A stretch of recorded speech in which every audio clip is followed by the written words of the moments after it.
Hello believers, welcome to believers academy. So 2024కు సంబంధించి current అఫైర్స్ని మన క్లాసెస్ ద్వారా మన ఛానల్లో కవర్ చేస్తున్నాం. సో ఇదివరకు మనం గ్రాండ్ టెస్ట్ 1లో భాగంగా ఒక 50 క్వశ్చన్లని ప్రీవియస్ క్లాస్లో డిస్కస్ చేయడం జరిగింది. మోస్ట్ ఇంపార్టెంట్ అవి. ఇప్పుడు అతి తొందరలోనే డిఎస్సి ఎగ్జామ్, అలాగే ఈ నెల 24 నుంచి 26 నుంచి హెచ్డబ్ల్యూ ఎగ్జామ్ ఉంది కాబట్టి ఖచ్చితంగా డిఎస్సికి ప్రిపేర్ అయ్యే వాళ్ళు, తదుపరి ఏ ఎగ్జామ్ ఈ మధ్య నిర్వహించే ఏ ఎగ్జామ్కైనా ప్రిపేర్ అయ్యే వాళ్ళు 100% ఈ కరెంట్ అఫైర్స్ చదువుకుంటే స్కోర్ మాత్రం ఖచ్చితంగా అవుతుంది. ఇంతకుముందు జనవరి, ఫిబ్రవరికి సంబంధించి టోటల్ కంటెంట్ని అన్ని విభాగాల వారీగా కూడా కవర్ చేసినాం. ఆ క్లాసెస్ కూడా ఛానల్లో ఉన్నాయి, ఖచ్చితంగా చూడండి. రెగ్యులర్గా కరెంట్ అఫైర్స్ కోసం మన ఛానల్ని ఫాలో అవ్వండి. 100%లో మీకు కరెంట్ అఫైర్స్లో అధికంగా స్కోర్ సాధించే స్కోప్ను అయితే మన ఛానల్ ద్వారా మీకు అయితే ఇవ్వడం జరుగుతుంది. సో ఈరోజు క్లాస్లో భాగంగా గ్రాండ్ టెస్ట్ 2లో భాగంగా ఈరోజు ఒక 35 ఇంపార్టెంట్ క్వశ్చన్స్ని ఈరోజు క్లాస్లో అయితే డిస్కస్ చేద్దాం. సో ఫస్ట్ క్వశ్చన్ ఒకసారి చూడండి. NATO, North Atlantic Treaty Organization, నాటోలో 32వ సభ్య దేశంగా ఇటీవల చేరిన దేశం ఏది? సో దీని యొక్క ఆన్సర్ మీరు చూసుకుంటే స్వీడన్ ఇటీవల నాటోలో అయితే చేరింది. సో మరి మనకు నాటో ఎప్పుడు ఏర్పడింది అని అంటే 1949 నాడు సంవత్సరంలో 4th ఏప్రిల్ నాడు మనకు నాటో ఏర్పడడం అయితే జరిగింది. సో మన నాటో యొక్క హెడ్ క్వార్టర్ ఎక్కడ ఉందనేది కూడా ఒక క్వశ్చన్ అయితే అడగవచ్చు. సో నాటో యొక్క హెడ్ క్వార్టర్ వచ్చేసి మనకు బ్రస్సెల్స్లో ఉంటుంది. ఎక్కడ ఉంటుంది? బ్రస్సెల్స్. బెల్జియం రాజధాని అయిన బ్రస్సెల్స్లో మనకు నాటో యొక్క హెడ్ క్వార్టర్ అనేది ఉంటుంది. సో మరి నాటోలో మొత్తం సభ్య దేశాలు ఎన్ని ఉన్నాయంటే మనకు ఆల్రెడీ తెలుసు 32. స్వీడన్ని పట్టుకొని ఇప్పుడు 32వ సభ్య దేశాలుగా నాటో అయితే ఇప్పుడు ఉంది. సో మరి నాటోలో ఉన్న కొన్ని దేశాలు చూస్తే మనకు America, UK, Spain, Portugal, Denmark, France, Italy, Germany, అలాగే Canada, Belgium, Norway, Poland, Turkey, Denmark, Finland. So ఇలా మనకు చాలా దేశాలు అయితే 32 వరకు అయితే మనకు నాటో కంట్రీస్గా ఉన్నాయి. ఇందులో మన ఇండియా యొక్క సభ్యత్వం అయితే లేదు. ఇది చాలా ఇంపార్టెంట్, గుర్తుంచుకోండి. నాటో గురించి అయితే క్వశ్చన్ అయితే అడగవచ్చు. సో అలాగే సెకండ్ క్వశ్చన్, లింగ అసమానత సూచిక 2022 ప్రకారం భారతదేశం యొక్క ర్యాంక్ ఎంత అని అంటే 108. గుర్తుంచుకోండి, 108 అనేది కరెక్ట్ ఆన్సర్. అలాగే థర్డ్, ఆస్కార్ 2024లో ఉత్తమ చిత్రం అవార్డు పొందింది ఏది అంటే ఈ మూడిట్లలో ఓపెన్ హైమర్ అనే చిత్రానికి అత్యధికంగా అవార్డ్స్ వచ్చాయి గోల్డెన్ గ్లోబ్లో. అలాగే ఆస్కార్కి కూడా ఓపెన్ హైమర్ అనేది ఉత్తమ చిత్రంగా అయితే ఎంపిక అవ్వడం అయితే జరిగింది. సో నెక్స్ట్ ఫోర్త్ది చూడండి. పిఎం మోదీ గారు ఇంతకంటే ముందు గగన్యాన్ అనే మిషన్ కోసం ఎంతమంది అంతరిక్ష యాత్రికులను ప్రకటించడం జరిగింది? సో మనకు ఇస్రో ప్రతిష్టాత్మకంగా చేపట్టిన ప్రయోగము గగన్యాన్, అంటే మానవ సహిత అంతరిక్ష యాత్ర ఇది. దీనికోసం 4గురిని అయితే ఎంపిక చేశారు. ఆ 4గురి పేర్లు కూడా అడగవచ్చు 100% ఎగ్జామ్లో. సో నా 4గురి పేర్లు ఒకసారి నేను చెప్తాను చూడండి. ఫస్ట్ ప్రశాంత్ బాలకృష్ణన్ నాయర్. సో ప్రశాంత్ బాలకృష్ణన్ నాయర్. అలాగే అజిత్ కృష్ణన్. సో అజిత్ కృష్ణన్. అలాగే అంగద్ ప్రతాప్. అలాగే శుభాంశు శుక్ల. సో ఇందులో ఈ ముగ్గురు, అంగద్ ప్రతాప్, అలాగే ప్రశాంత్ బాలకృష్ణన్ నాయర్, అలాగే అజిత్ కృష్ణన్, వీళ్ళు ముగ్గురు కలిసి గ్రూప్ క్యాప్టెన్స్. ఈ వింగ్ మొత్తానికి కమాండర్ ఈయన ఎవరు? శుభాంశు శుక్ల. వీళ్ళు అంతా ఇండియన్ ఎయిర్ ఫోర్స్కి సంబంధించిన వాళ్ళు. ఈ 4గురిని గగన్యాన్ కోసం ఎంపిక అయితే చేయడం జరిగింది. వీళ్ళకి సంబంధించి అన్ని పరీక్షలు, సో వీళ్ళకి శిక్షణ అనేది అయితే జరుగుతుంది. సో వీళ్ళు గగన్యాన్ ద్వారా ఇండియా నుంచి అయితే వెళ్ళబోతున్నారు అతి త్వరలోనే. సో నెక్స్ట్ ఫిఫ్త్ది, సేలా సురంగం ఏ రాష్ట్రంలో నిర్మించారు అనేది చూసుకుంటే మనం ఆన్సర్ అనేది అరుణాచల్ ప్రదేశ్ అయితే కరెక్ట్ ఆన్సర్ అవుతుంది. సో మన ఛానల్లో మనం ఇదివరకు జనవరి, ఫిబ్రవరికి సంబంధించి కరెంట్ అఫైర్స్ ప్రిపేర్ చేయడం జరిగింది. జనవరికి సంబంధించి టాప్ 60, ఫిబ్రవరికి సంబంధించి టాప్ 75 కరెంట్ అఫైర్స్ అనేది ప్రిపేర్ చేయడం జరిగింది. ఒకసారి చూద్దాం అది. సో ఇది మనకు జనవరి అలాగే కొంచెం డిసెంబర్కి సంబంధించిన కరెంట్ అఫైర్స్. ఇందులో టాప్ 60లో భాగంగా మనకు సైన్స్ అండ్ టెక్నాలజీ, అంతర్జాతీయం, జాతీయం, స్పోర్ట్స్, అవార్డ్స్, వార్తల్లో కొత్తగా వచ్చిన వ్యక్తులు, సో ప్రతి పాయింట్, ప్రతి టాపిక్ మీద కూడా ఈ కరెంట్ అఫైర్స్ అనేది కవర్ చేయడం జరిగింది. విత్ ఎక్స్ట్రా కంటెంట్ తోటి, క్వశ్చన్ టు ఆన్సర్ కాకుండా డీటెయిల్డ్గా ఉంటుంది ఈ పీడిఎఫ్. టీఎస్సీకి అయితే ఎవరైతే ప్రిపేర్ అవుతున్నారో మీరు జస్ట్ ఇది చదువుకొని వెళ్ళడం పోతే చాలా ఎక్కువ అయితే స్కోర్ చేయొచ్చు. మొన్న రీసెంట్గా జరిగిన గ్రూప్ 1 ప్రిలిమ్స్లో కూడా ఇందులోకి వెళ్ళి 4-5 క్వశ్చన్స్ అయితే రావడం అయితే జరిగింది. సో 100% మీకు ఉపయోగకరంగా అయితే ఉంటుంది. సో ఇదైతే ఇది. అలాగే మనం ఇంతకుముందు ఫిబ్రవరికి సంబంధించి కూడా రీసెంట్గా కవర్ చేసాం. ఆ పీడిఎఫ్ కూడా ఒకసారి చూపిస్తాను. సో ఇది ఫిబ్రవరికి సంబంధించి కరెంట్ అఫైర్స్ చూసుకోవచ్చు. ఇది టాప్ 75లో భాగంగా ఇది కూడా కవర్ చేయడం జరిగింది. అన్ని ఇంపార్టెంట్ బిట్స్ అన్నీ ఒకటే దగ్గర అయితే రాయడం జరిగింది. సులువుగా ఎగ్జామ్కి పోయే ముందు జస్ట్ చదువుకొని వెళ్తే 100% ఎక్కువ స్కోర్ అయితే చేయవచ్చు.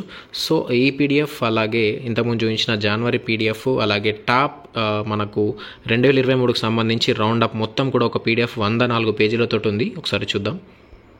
సో ఇది 2023 రౌండప్కి సంబంధించింది. ఇందులో మీరు చూసుకోవచ్చు, ఇది గ్రూప్ 1 ఫిలిమ్స్లో ఇందులోకి వెళ్ళి క్వశ్చన్స్ వచ్చాయి. అలాగే డిఎస్సి కూడా యూస్ఫుల్గా ఉంటుంది, హెచ్డబ్ల్యూఓ ఎగ్జామ్ కూడా. ఇందులో చూసుకుంటే మీరు ఫస్ట్ క్వశ్చన్ మన గ్రూప్ 1 ఫిలిమ్స్లో వచ్చింది COP26 గురించి. సో ఇందులో చాలా క్వశ్చన్స్ ఉంటాయి, 104 పేజీలతోటి మినిమం ఒక 400 క్వశ్చన్స్ అయితే ఇందులో ఉంటాయి. సో ఈ పీడిఎఫ్ అలాగే టెట్ డిఎస్సికి సంబంధించి సోషల్ కంటెంట్ పీడిఎఫ్ కూడా మన ఛానల్లో ఉంది. వీటన్నింటిని ఎగ్జామ్ ముందు ఖచ్చితంగా చదువుకొని వెళ్ళాలి. నేను మాటికి ప్రతి వీడియోలో చెప్పే ఉద్దేశం ఏంటంటే 100% ఇందులోకి వెళ్ళి స్కోరింగ్ అవుతుంది, మీరు ఉపయోగించుకోవాలనే ఉద్దేశంతో చెప్తున్నాను. ఈ పీడిఎఫ్స్ పొందాలనంటే మీరు ఇక్కడ మన ఛానల్లో మీరు చూస్తున్న వీడియో కింద సబ్స్క్రైబ్ ఉంటుంది. సబ్స్క్రైబ్ అని చేసుకున్న తర్వాత జాయిన్ అనే ఆప్షన్ ఎనేబుల్ అవుతుంది. జాయిన్ అనే ఆప్షన్ మీరు క్లిక్ చేయడం వల్ల ఈ విధంగా ఛానల్ మెంబర్స్ అయితే అవుతారు. సో జాయిన్ క్లిక్ చేసిన తర్వాత ఈ విధంగా ఫ్రీ పీడిఎఫ్ నోట్స్ అని ఉంటుంది. జస్ట్ మంత్లీ 59 రూపీస్ తోటి మీరు జాయిన్ అయితే వన్స్ 159 రూపీస్ తోటి మీరు జాయిన్ అయిన తర్వాత దాన్ని పేమెంట్ అనేది క్యాన్సిల్ చేసుకోవచ్చు.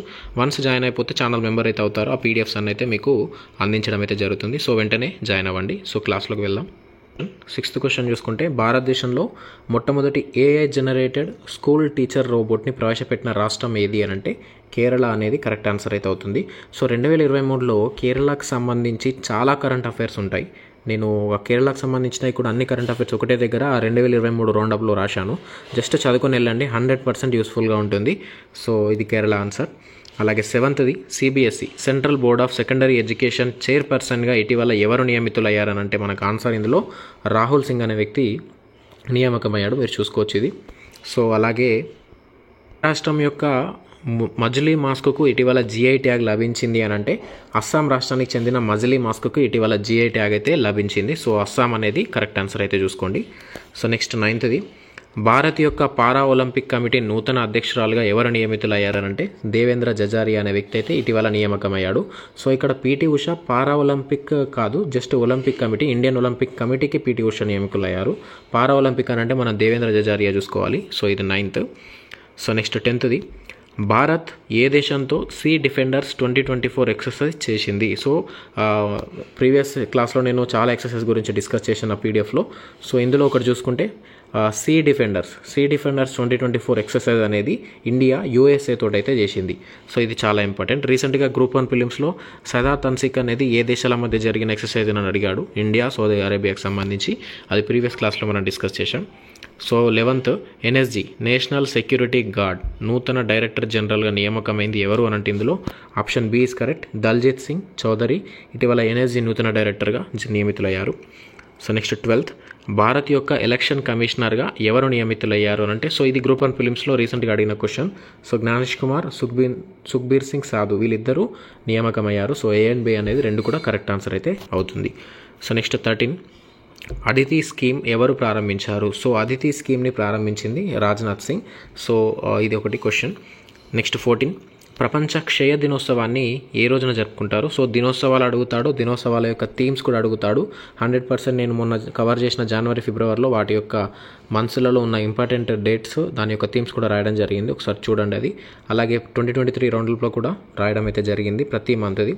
సో మార్చ్ 24 నాడు క్షయ దినోత్సవం అయితే జరుపుకుంటారు. అలాగే 15 ఏ రాష్ట్ర ప్రభుత్వం మై యువ స్కీమ్ ప్రారంభించింది. మై యువ అంటే ఫుల్ ఫామ్ ముఖ్యమంత్రి యువ ఉద్యమి వికాస్ అభియాన్.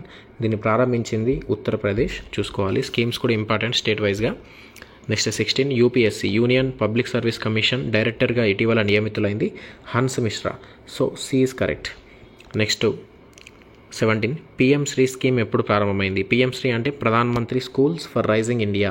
సో ఇది 2022లో నియామకమైంది. పిఎం శ్రీ స్కీమ్ అనేది ప్రారంభమైంది. దీని ప్రకారం దాదాపు ఒక స్కూల్కి 1 కోటికి పైగా డబ్బులు అయితే ఇవ్వడం అయితే జరుగుతుంది. సో ఇది పిఎం శ్రీ స్కీమ్ సంబంధించి. అలాగే 18 మొట్టమొదటిగా పందికి సంబంధించి కిడ్నీని మానవునికి అమర్చిన దేశం. సో ఇది చూడండి ఒకటి వింతది. సో దీని యొక్క ఆన్సర్ యూఎస్ఏ. ఈ విధంగా పంది కిడ్నీని మానవునికి అయితే అమర్చింది. సో నెక్స్ట్ 19 చూద్దాం. సంగీత కళానిధి 2024 ఈ అవార్డు అయితే ఎవరికి వచ్చిందంటే టిఎం కృష్ణ అనే వ్యక్తికి అయితే రావడం అయితే జరిగింది. Option B is correct. So 20 ex tiger triumph 24 military ఎక్సర్సైజ్ని భారత్ ఏ దేశంతో కలిసి జరిపింది అని అంటే అమెరికాతోటి జరిపింది. సో ఈ పీడిఎఫ్లోనే మనకు 2 వచ్చినాయి, అమెరికాతోటి ఇండియాతోటి ఎక్సర్సైజ్ చూసుకోండి. Next 21 PV Narasimha Rao memorial award ఎవరికి వచ్చింది క్రింది వాటిలో అంటే రతన్ టాటా గారికి అయితే రావడం జరిగింది. సో నెక్స్ట్ 22 ఏ దేశం ఇండియన్ అంబాసిడర్గా వినయ్ కుమార్ని నియమించింది. సో ఇండియన్ అంబాసిడర్గా వినయ్ కుమార్ని నియమించింది రష్యా, అంటే తన దేశంలో. So next know your candidate KYC. మనం నో యువర్ కస్టమర్ అని తెలుసు మనకు. నో యువర్ క్యాండిడేట్ అని కొత్తగా ఒక యాప్ని ప్రారంభించింది ECI, election commission of India. సార్వత్రిక ఎన్నికల టైంలో ఈసీఐ అనేది కేవైసీని అయితే ప్రారంభించింది యాప్ని. సో 24 ఇండియా యొక్క మొదటి ఆటోమొబైల్ ఇంప్లాంట్స్ రైల్వే సైడింగ్ ఎక్కడ ప్రారంభమైంది? సో దీని యొక్క ఆన్సర్ మనం గుజరాత్ చూసుకోవచ్చు. సో నెక్స్ట్ 25 ఏ దేశానికి 14వ రాష్ట్రపతిగా ఆసిఫ్ అలీ జర్దారీ ప్రమాణం చేశారు అని అంటే సో పాకిస్తాన్ దేశం చూసుకోవచ్చు అది. నెక్స్ట్ మొబైల్ ఫోన్స్ని ఉత్పత్తి చేసే రెండవ అతిపెద్ద దేశంగా గుర్తించబడింది ఏంటంటే మన ఇండియానే. So make in India products ఎక్కువగా ఈ మధ్య ఫోకస్ అయ్యాయి, సో అందుకనే నిలిచింది. నెక్స్ట్ 2024 భారత్లో అత్యంత నివాసయోగ్యమైన నగరంగా నిలిచింది బెంగళూరు చూసుకోండి. నెక్స్ట్ 28 త్రిసేవ ఎక్సర్సైజ్ అయిన భారత శక్తి ఎక్కడ ఏర్పడింది అని అంటే జైసల్మీర్లో అయితే ఏర్పడడం జరిగింది, రాజస్థాన్కి సంబంధించి భారత శక్తి జైసల్మీర్ చూసుకోండి. నెక్స్ట్ 29 ఉత్తర భారతదేశంలో మొదటి ప్రభుత్వ హోమియోపతి కళాశాల ఏ రాష్ట్రం లేదా ఏ యూటీలో స్థాపించబడింది అంటే మనకు మొదటి ప్రభుత్వానికి సంబంధించి హోమియోపతి కాలేజ్ జమ్మూ కాశ్మీర్లో ప్రారంభమైంది. ఆర్టికల్ 370 రద్దు తర్వాత జమ్మూ కాశ్మీర్లో చాలా రకాలైన కార్యక్రమాలు అయితే చేపడుతున్నారు. అందులో భాగంగా ప్రభుత్వ హోమియోపతి కాలేజ్ కూడా అందులో కొత్తగా అయితే ఏర్పాటు చేయడం జరిగింది జమ్మూ కాశ్మీర్లోనే చూసుకోవాలి అది. నెక్స్ట్ 30 ఆపరేషన్ కామధేను ఏ రాష్ట్రం లేదా యూటీలో ప్రారంభమైంది అని అంటే జమ్మూ కాశ్మీర్లోనే. ఇది కూడా చూసుకోండి, జమ్మూ కాశ్మీర్లోనే 2 చూసాం మనం. నెక్స్ట్ 31 ఈ క్రింది వాటిలో సఖీ యాప్ ఏ మిషన్ కోసం అభివృద్ధి చేయడం జరిగింది అంటే గగన్యాన్. సో గగన్యాన్ గురించి ఇంతకుముందే చెప్పాం, 4 తయారు చేశారు దానికోసం ప్రయోగాని కోసం. అలాగే దానికోసమే సఖీ యాప్ని కూడా తీసుకొచ్చారు గగన్యాన్ కోసం. సో ప్రీవియస్ మన జరిగిన గ్రూప్ 1 ప్రిలిమ్స్లో చంద్రయాన్ గురించి అడిగారు, ఆదిత్య L1 గురించి చాలా క్వశ్చన్లు అడిగారు. సో చంద్రయాన్ 3, చంద్రయాన్ 2, చంద్రయాన్ 1 అలాగే ఆదిత్య L1 ఇటువంటి ప్రయోగాలు, ముఖ్యమైన ప్రయోగాలు అన్నింటిని గురించి తెలుసుకోండి. మన జరిగిన ఎగ్జామ్లో గ్రూప్ 1 ప్రిలిమ్స్లో చంద్రయాన్ 2 అని ఇచ్చి ఆప్షన్ ఏలో, ఆప్షన్ బిలో, ఆప్షన్ సిలో చంద్రయాన్ 3కి సంబంధించి ఇచ్చి ఏబీసీ ఏవి కరెక్ట్ అని అన్నాడు. చాలామంది చంద్రయాన్ 2కి చంద్రయాన్ 3ని కన్వర్ట్ చేసుకొని 3 సరైనవని పెట్టారు. సో క్వశ్చన్ అనేది జాగ్రత్తగా చదవాలి, ఆప్షన్స్ కూడా చదవాలి. చాలా క్రిటికల్గా అడుగుతున్నాడు ఈ మధ్య కరెంట్ అఫైర్స్. ఒక్కటి తెలిసి ఉంటే సరిపోదు, దానికి రిలేటెడ్గా 3-4 కంటిన్యూస్ దానికి టాపిక్ తెలిసి ఉంటేనే చేయగలిగేటట్టు ఉంటుంది. కాబట్టి ప్రతి కంటెంట్ పూర్తిగా తెలుసుకుంటేనే మనం చేయగలుగుతాం. So next 32 street fast defender 2024 సంబంధించి ఏ సంస్థచే నడిపించడం జరిగింది అని అంటే మనం నాటో చూసుకోండి. క్వాడ్ అనేది ప్రీవియస్ ఇయర్లో చాలా వచ్చిన కరెంట్ అఫైర్ ఇది. క్వాడ్ దేశాలు మనకు ఆస్ట్రేలియా, ఇండియా అలాగే ఇంకా 2 దేశాలు అమెరికా సో ఉంటాయి క్వాడ్ దేశాలు. క్వాడ్ మీటింగ్స్ కూడా చాలా జరిగాయి. అది G21 అయితే లేదు. సో నాటో అనేది చూసుకోండి, స్టెడ్ ఫాస్ట్ డిఫెండర్ అనేది. సో నెక్స్ట్ 33 ఏ మంత్రిత్వ శాఖ కీర్తి ప్రోగ్రామ్ని ప్రారంభించింది? సో కీర్తి అంటే ఏంది full form? Khelo India rising talent identification. So దీన్ని ప్రారంభించింది అఫ్కోర్స్ క్రీడలకు సంబంధించి కాబట్టి క్రీడా శాఖ. నెక్స్ట్ ఇండియా యొక్క 2వ ప్రైవేట్ రాకెట్ని అభివృద్ధి చేసింది ఎవరు అని అంటే ప్రైవేట్ రాకెట్ 2వది అగ్నికుల్ కాస్మోస్, ఇది అభివృద్ధి అయితే చేసింది. నెక్స్ట్ లాస్ట్ ఇప్పుడు ఈరోజు క్లాస్లో 35 భారత్ యొక్క మొదటి హైడ్రోజన్ ఫ్యూయల్ సెల్ ఫెర్రీ ఎవరు ప్రారంభించారు ఇందులో అంటే మనకు నరేంద్ర మోదీ గారిని అయితే చూడవచ్చు. So option A is correct, hydrogen fuel cell. So ఇదండి ఈరోజు మనం టాప్ 35లో భాగంగా గ్రాండ్ టెస్ట్లో భాగంగా కొన్ని ఇంపార్టెంట్ బిట్స్ అయితే చూసాం. ఇంతకుముందు ప్రీవియస్లో టాప్ 50 చూసాం, అందులో ఇంకా చాలా ఇంపార్టెంట్ ఉన్నాయి. డిస్క్రిప్షన్లో లింక్ ఉంటుంది. అలాగే జనవరి ఫిబ్రవరికి సంబంధించి కూడా డిస్క్రిప్షన్లో లింక్ ఉంటుంది. ఖచ్చితంగా క్లాసెస్ అయితే వినండి. సో టెలిగ్రామ్ గ్రూప్లో కూడా జాయిన్ అవ్వండి, అందులో కూడా పీడిఎఫ్స్ అయితే ఫ్రీగా అందించడం జరుగుతుంది. సో ప్రతి ఒక్కరు డిఎస్సికి ప్రిపేర్ అయ్యే వాళ్ళు అలాగే ఇతర కాంపిటేటివ్ ఎగ్జామ్ ఏది ప్రిపేర్ అయిన వాళ్ళు కానీ ఆంధ్రప్రదేశ్, తెలంగాణ ప్రతి ఒక్కరు కూడా ఈ కరెంట్ అఫైర్స్ అయితే రెగ్యులర్గా చదువుకొని నోట్ చేసుకొని అయితే వెళ్ళండి. స్కోర్ అయితే ఖచ్చితంగా అవుతుంది. Thank you. This is Kranthi Uppu, believers academy. జై హింద్.